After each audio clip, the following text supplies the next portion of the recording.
వెళ్ళి ఎక్కడ బుక్స్ చూసుకుంటారో ఏదన్నా చూసుకోండి, లాస్ట్ ఎస్పెషల్లీ కోవిడ్ దగ్గర నుంచి 6 years నుంచి అయితే విపరీతమైన లాస్లో ఉన్నారు. అంటే కొన్ని సంస్థలు కరెంట్ బిల్ కడతానికి కూడా ఇబ్బంది పడుతున్నాయి. ఇది సింగిల్ స్క్రీన్స్ నేను చెప్పేది.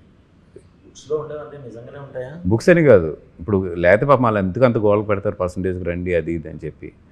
నేను చెప్తాను థియేటర్ సింగిల్ స్క్రీన్స్ అయితే మాత్రం చాలా అసలు ఓనర్స్ అయితే వర్ణాతీతం వాళ్ళ బాధలు. అందరూ అనేసుకుంటున్నాం మనం ఏది కానీ అసలు ఎక్కడ రెవెన్యూ సరిపోవట్లేదు. ఎందుకంటే రావట్లేదు సింగిల్ స్క్రీన్స్కి జనాలు ఎక్కడ కూడా.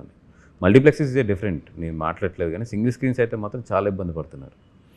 అది ఇప్పుడు సింగిల్ స్క్రీన్స్ డెవలప్ చేసి డబ్బులు పెట్టిన పెద్ద సంస్థలు ఇబ్బంది పడుతున్నాయి ఆ వ్యాపార పరంగానే. ఓన్గా రన్ చేసుకుంటున్న ఓనర్స్ అయితే చేతులు ఎత్తేస్తున్నారు, వెళ్ళిపోతున్నారు. వాళ్ళు ఆల్మోస్ట్ థియేటర్లు తీసేసి వెళ్ళిపోతున్నారు. నిజంగా అంత లాభదాయకం అయితే ఇన్ని థియేటర్లు ఎందుకు పోతాయండి 1 yearలోని?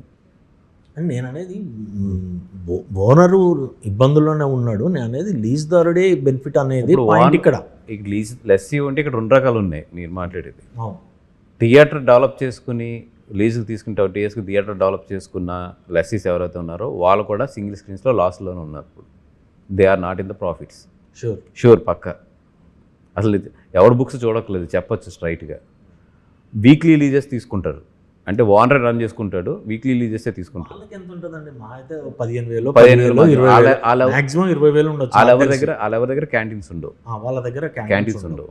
వాళ్ళకు ఓన్లీ ఆ వీక్ రెంటల్స్ మాత్రమే కదా, మార్జిన్ మనీ ఒకటే కదా. ఏదైతే లాంగ్ లీజులు తీసుకుని థియేటర్స్ డెవలప్ చేశారో ఇదివరకు ఒకప్పుడు 2016-17లో అట్లా డెవలప్ చేశారో ఆ 3 years బాగుంది. కానీ వన్స్ కోవిడ్ వచ్చిన దగ్గర నుంచి మాత్రం ఆ సింగిల్ స్క్రీన్స్ వ్యాపారం మొత్తం ఎగిరిపోయింది.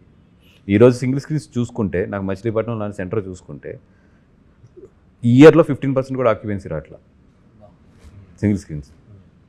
ఏది పెద్ద సినిమాలు ఇన్ని పడినా కూడా ఈ రెంట్కి వచ్చినట్టుగా 20% ఆక్యుపెన్సీ కూడా రావట్లేదు. ఫస్ట్ టైం ఓనర్స్ రెంట్లు తగ్గించుకుంటున్నారు.